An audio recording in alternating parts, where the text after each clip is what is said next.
Welcome to the Empire Builders Podcast, teaching business owners the not-so-secret techniques that took famous businesses from mom and pop to major brands. Stephen Semple is a marketing consultant, story collector, and storyteller. I'm Stephen's sidekick and business partner, Dave Young.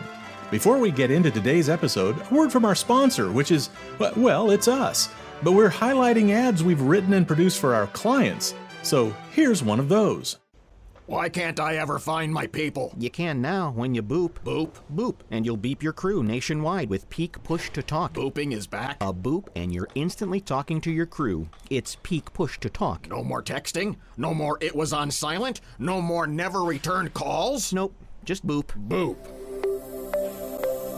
Push to Talk from peakptt.com. Boop. Welcome back to the Empire Builders Podcast. Dave Young here along with Stephen Semple. And Stephen, as we normally do here, you just before we hit the record button, you whispered the topic into my ear and I'm like, okay, so we're finally getting to that one, are we? We're finally it's a podcast about business building and marketing, and what we're finally going to talk about the 1984 Apple ad. The other marketers that listen to this will understand this. Is like, is there something that hasn't been discussed about that ad yet? Well, I'm hoping we have a new little angle on it. I am so anxious to hear it. Well, you know what's really interesting? So when I was in university, I took marketing in university, and it was about, I guess it would have been 1989 or something like that. My marketing professor, no, it would have been, I graduated in 88 when I'm done, but so it would be like 87. My marketing professor started talking about that ad. And I made the comment that I had saw it, because remember, this was pre-YouTube. You couldn't go back. He was like, you saw that ad? And I remember watching the Super Bowl and seeing it. But when you talk about recall, when I went back to do research on this, you know how people don't recall things accurately, I would have swore on a stack of Bibles that it was a halftime ad. Oh, and it okay. was not. It was shown in a regular commercial break in the third quarter. Okay. It was not like a Super Bowl ad. So yeah, we're going to talk about this television commercial, which is full of visual elements, and we're on audio, so this is going to be interesting. Yeah, if someone has not seen this commercial, I would recommend going to YouTube and just type in Apple Macintosh Super Bowl commercial, and it'll come up. 1984. And give it a watch, because it is widely considered, one of the most successful and impactful commercials of all time. It is really worth taking a look at, and it's part of the reason why we're going to study it. And I think something noteworthy about that is that it was considered that before the age of YouTube. And we talk about it in terms of the impact quotient of the ad being super high because nobody saw it more than once. Yeah, and within 100 days, Apple sold 72,000 Macintosh computers from a launch. And when we go back to 1984, 72,000 computers was a lot of computers to sell in 100 days. And it's been awarded as being one amongst the greatest commercials of all time. And it was actually aired twice. It was aired in a few small test markets before the Super Bowl. Then it was aired on the Super Bowl. But for all intents and purposes, it was aired once. And it wasn't at halftime. Most people recall it as halftime, but it was during a regular commercial break. And the other thing we have to remember is, at the time, Super Bowl ads were not this big thing that they are today. Yeah. This was really the first high-priced, high-production Super Bowl ad that had been done. So that was also very groundbreaking. And it was made by Ridley Scott, who, today we all know as a very famous Hollywood producer. Ridley Scott got his start in doing television commercials. If you remember the Chanel No. 5 ones, where the black and whites, where the guy dove in the pool and there was that was Ridley Scott did those as well. Okay. So, he had some glamorous background in television ads before doing the Apple commercial. So where are we going with this? Well, really part of it is there's a couple of things that I think has not been talked about when it comes to the Super Bowl ad. And these are things that we can all use in our ads, no matter how small the campaign is, whether it's magazine, whether it's radio.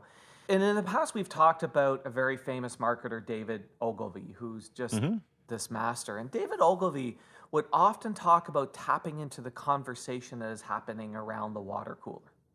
Now, what he meant about that is It's not about speaking to it directly. It's about inserting yourself into the conversation. So a great example would be, when COVID hit and everybody's like, due to COVID, it's like, leave out the due to COVID. COVID's the conversation. We know it's the conversation. You don't have to use the word COVID to tap yourself into that conversation. Because when you do that, when you hit it right on the nose, everyone knows it's an ad. You need to do it silently. You need to do it with stealth. There's this saying that a technique known as a technique blown. So you got to kind of sneak into it. And so here's some extra context that I think made the 1984 commercial powerful. First of all, it was 1984, and there was lots of conversation about Orwell's book 1984 and the prediction it was making about this dystopian future with Big Brother. Now, that's kind of a bit of an obvious one, right? It was 1984, and we're going to refer to 1984. But the interesting thing, and I'll share the clip, they don't reveal the tie-in to 1984 until the very end. And then they even do that with some mystery. But here's the other thing is, Cold War was in full flight, right? This was really peak of it. Ronald Reagan was president. It was an Olympic year. And the Summer Olympics were happening in LA, and the USSR was boycotting it. So there was lots of conversation around Summer Olympics, okay? So they used this intrigue, mindless people walking in, speaker in front, 1980, when I say speaker, like a human being, 1984 feel, but it didn't say anything about the 1984 tie-in until the very end. No Apple logo, no talk of computers, complete mystery. And then there's this little splash of color. A woman in red and white is running. It had almost that Olympic feel. That also added to the mystery. So there's two big conversations time. 1984, the Olympics. Yeah. Right? They secretly tied into both of those things. Turns out that woman was Anya Mayer, an athlete. She actually had to throw a sledgehammer. Like that thing of her spinning and throwing a sledgehammer was... the big hammer throw thing. That throw was real. They had a real athlete. And so there was all this mystery and subtle ties into the conversation and the psyche of the day. And I believe that that was a big part of why that commercial had such impact. It really hit a chord. And then the ad leaves a partial reveal. Like they didn't close the loop. And this is what's called a teaser campaign. And teaser campaigns are really hard for advertisers to do because the teaser campaign is not about this ad. You're buying future time and attention in a major way. So what I'm going to share with you right now is I'm going to share with you just the audio clip that comes at the end of that ad. And this is basically just as much of a reveal as they do. Give a listen to this. On January 24th, Apple Computer will introduce Macintosh. And you'll see why 1984 won't be like 1984. So Dave, when you hear that audio, the interesting thing is it's why 1984 is not going to be 1984, and we're going to talk about why that statement is so powerful. But basically that Apple will be revealing the Macintosh. Yeah. And we had no idea what it was. None at all. And so 1984, I was still in university, at college, as we say here in the United States, and nobody had computers. Nobody had computers. I remember in 85, a friend getting a Macintosh and just being blown away by it. Right? It's like, oh my gosh, wow. Yeah, they were way ahead of their day, man. I was even working in summer of 84, I guess. So it would have been just after this ad came out. I was working for IBM. I was doing a college internship. And nobody at the IBM factory in Boulder, Colorado even had a PC yet. Yeah. There might have been one or two in the entire facility. Computers were not ubiquitous. And of course, nobody had a cell phone or anything like that. I think when you put it in the context of what the world was like in 1984, as you mentioned, Cold War, we think we're living the 1984 novel. Turns out that wasn't going to happen for another 40 years. Reference to current political situation. But to do a teaser, to spend the money for a Super Bowl ad, and even back then, I mean, it was still a Super Bowl ad. You still paid a lot more because the reach was so high. It was still super expensive. And Yeah. that you're going to run once. Yeah, once. It's just a tease, and it lacked any kind of product information, right? It was basically keep an eye on this company, because then they just showed at the very end is the Apple logo. That's all they showed.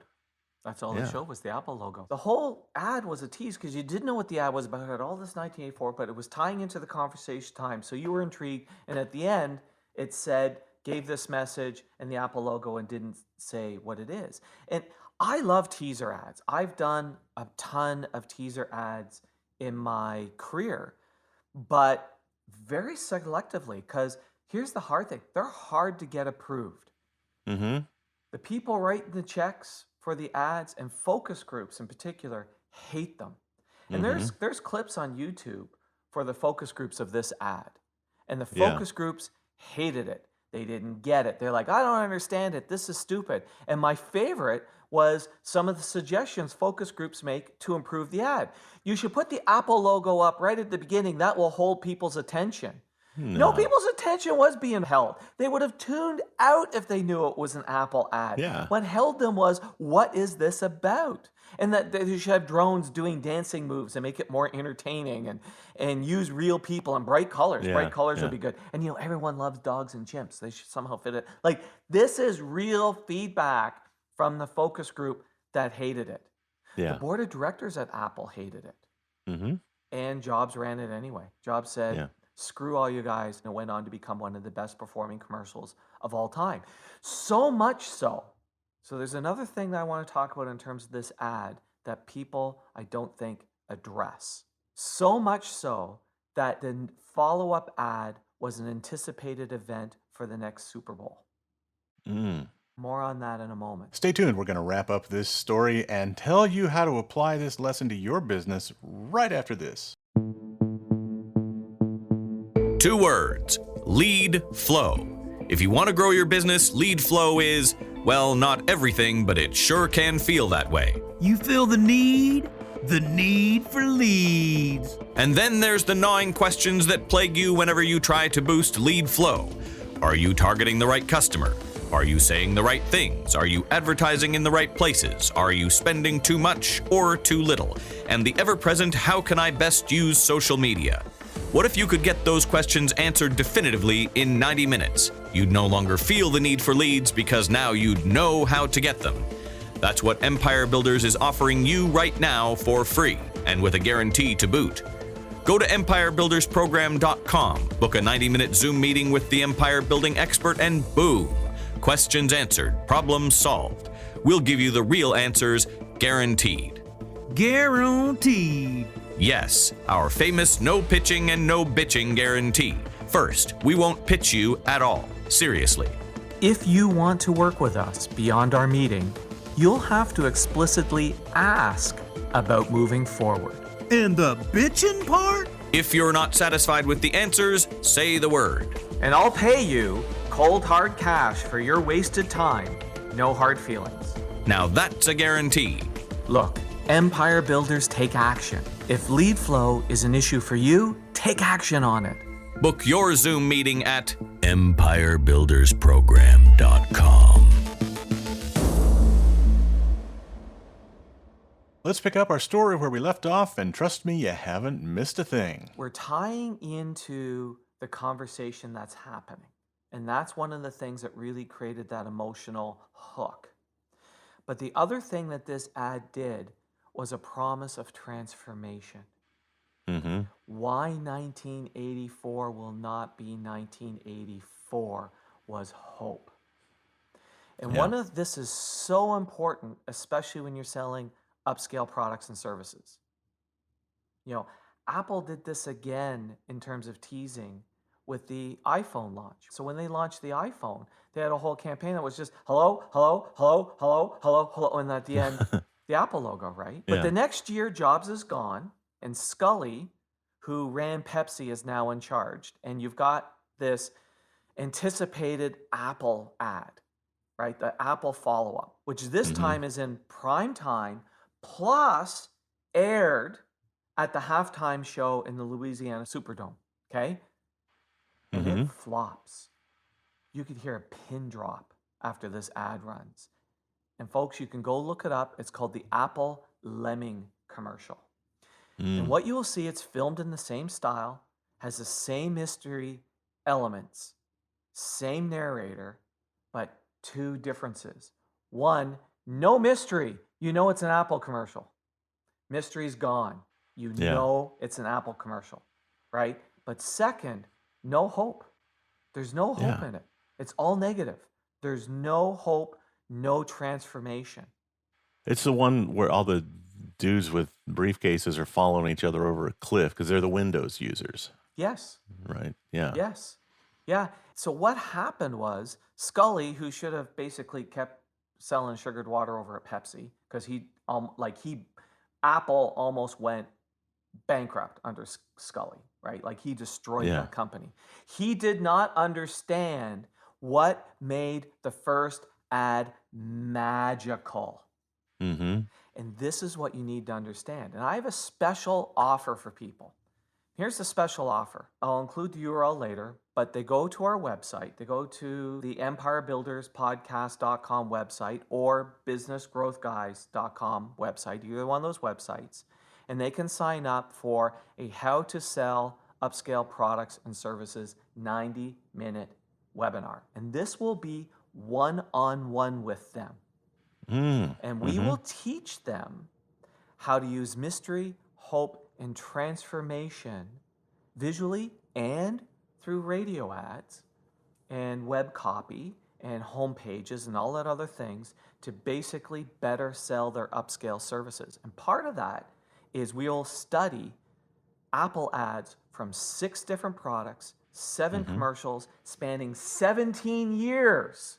And what you're going to see is their playbook and how you can use that in your advertising. And so the lesson for today is tie into the conversation of the day if you can, offer hope and transformation, and again, don't tell it, make people feel it. And the other thing is, take us up on this offer. This is going to be a one-on-one with me, and people have paid big bucks for this training. And you'll get it for free. I have only one ask. If you like the podcast and you take us up on this session, please do a 5-star review for us. That's it. And you'll get this. We'll do this session with you. And every client that I've had go through this have found it amazing and have not looked at advertising the same way again. I think that's a great offer. And we don't do a lot of offers on this podcast. Oh, this is the first one. It's over a year, and it's like, oh, you're finally going to offer somebody something. I'm familiar with the material as it is. It's eye-opening and mind-blowing. And part of my role as the vice chancellor at Wizard Academy, I sit through a lot of writing classes where people come and learn to write, and they're trying to write better ads. And there's this desire, there's this almost this need to do what Scully did and just write something that is so, I don't know the right word, Stephen, but like expository. So you just have this need to talk about the product, to talk about the service, and to talk about the things that the customer's not even thinking about. And you lose their attention when you lead with those kinds of things, because whatever it is you sell or do is not nearly as important as what I'm doing right now in the middle of my day, getting through traffic, feeding the kids, doing the things that I'm doing. I don't care about your product or your service. Entertain me. Intrigue me somehow, right? And it's just like the movies that we love. Don't set the stage at the beginning of the movie, right? They start right in on something that you go, oh, what is this about? And now you're kind of intrigued because you want to know more. It's tough to do. So we have a campaign going on in Charlotte, North Carolina for a heating and air conditioning company where the opening, and we decided we're doing a teaser campaign at the beginning of this, which is tough. Guy's spending a lot of money. It's got a big media buy. And the first ad we ran starts with the line, "Hi, I'm Travis Crawford and I fired my best friend." And it goes on to talk about how it was the best thing he did and they're still friends and all this other stuff. And we never let the listeners know what he does.